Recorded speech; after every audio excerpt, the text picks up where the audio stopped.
আশা করি সবাই ভালো আছেন। আমি আলহামদুলিল্লাহ আল্লাহর রহমতে অনেক ভালো আছি। আপনাদের মাঝে নিয়ে এসেছি একটি হাতের কাজের ফতুয়া আর হাতের কাজের একটি রুমাল। আশা করি আপনাদের ভালো লাগবে। পুরো ভিডিওটা দেখতে থাকুন। আমি এক কালার ফতুয়ার উপরে এক কালার কাপড়ের উপর ফতুয়া হাতে কাজ করেছি। ফেস্ট কালারের উপরে আমি সম্পূর্ণটা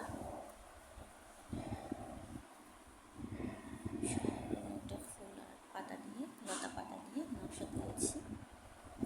পেস্ট কালারের ভিতরে দেখুন আপনার সুতোটা খুব সুন্দর গর্জিয়াসভাবে উজ্জ্বলভাবে ফুটে উঠেছে।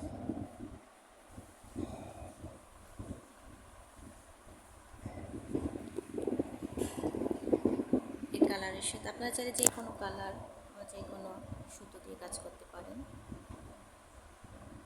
কালার এইগুলো তো খুব সুন্দর লাগে। হাতের কাজের এটা ফিনিশিং দেখুন কতটা ফিনিশিং এসেছে হাতের কাজটা। সেলাইটা খুব সুন্দরভাবে ফুটে উঠেছে। আপনাদের কার কাছে কীরকম লেগেছে আমাকে জানাবেন। সম্পূর্ণটাও জানি না ভিডিওতে কীরকম এসেছে, তবে সরাসরি দেখতে আরও বেশি সুন্দর লাগছে ডিজাইনটা। আপনারা চাইলে যে কোনো ফুল যে কোনো লতা পাতা বা এগুলো খুব সুন্দরভাবে করতে পারেন। তবে কি হাতের কাজের এগুলো খুব সুন্দর হয়, দেখতে খুব ভালো লাগে, টেকসই হয় অনেকদিন। দেখুন কতটা ফিনিশিং এসেছে, একদম খুব সুন্দরভাবে ফুটে উঠেছে। পেস্ট কালার তো তার ভিতরে খয়েরি সুতো, তার কালো খয়েরি সুতো দিয়ে কাজ করা, ভীষণ সুন্দর লাগছে। সরাসরি দেখতে আরও বেশি ভালো লাগছে। এটা বরের জন্য করেছিলাম। বর তো সেলাই করার পরে তার খুবই ভালো লেগেছে।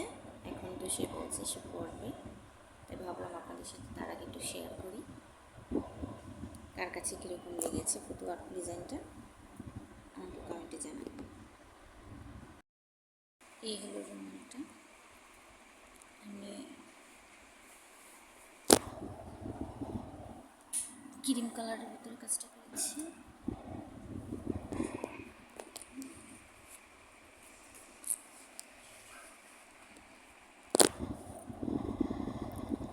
আমি এখানে 4 ফুল আর পাতা দিয়ে ডিজাইন করেছি।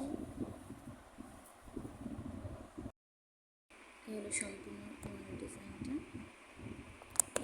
আমি এখানে কয়েকটা কালার ব্যবহার করেছি। চারপাশে গোলাপ, লাভের ভিতরে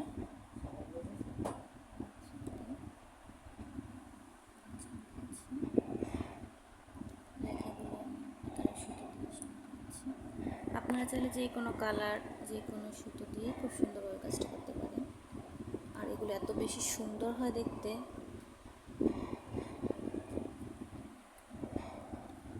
আমি প্রথমবার কাজ করেছি, প্রথমবার কাজ করার পরেও আমার মনে হলো যেন কাজটা খুব সুন্দর হয়েছে। আমার তো ভীষণ ভালো লেগেছে। আর সেলাই করার সময় যেই দেখতে পেয়েছি না কেন সবাই বলছিল খুব ভালো লাগছে। আপনারা চাইলে আপনাদের মন মতো বিভিন্ন কালারের বিভিন্ন রকমের সুতো দিয়ে কাজ করতে পারেন ডিজাইনের উপরে। আশা করি খুব সুন্দর হবে। এই আমার সম্পূর্ণ লুকটা।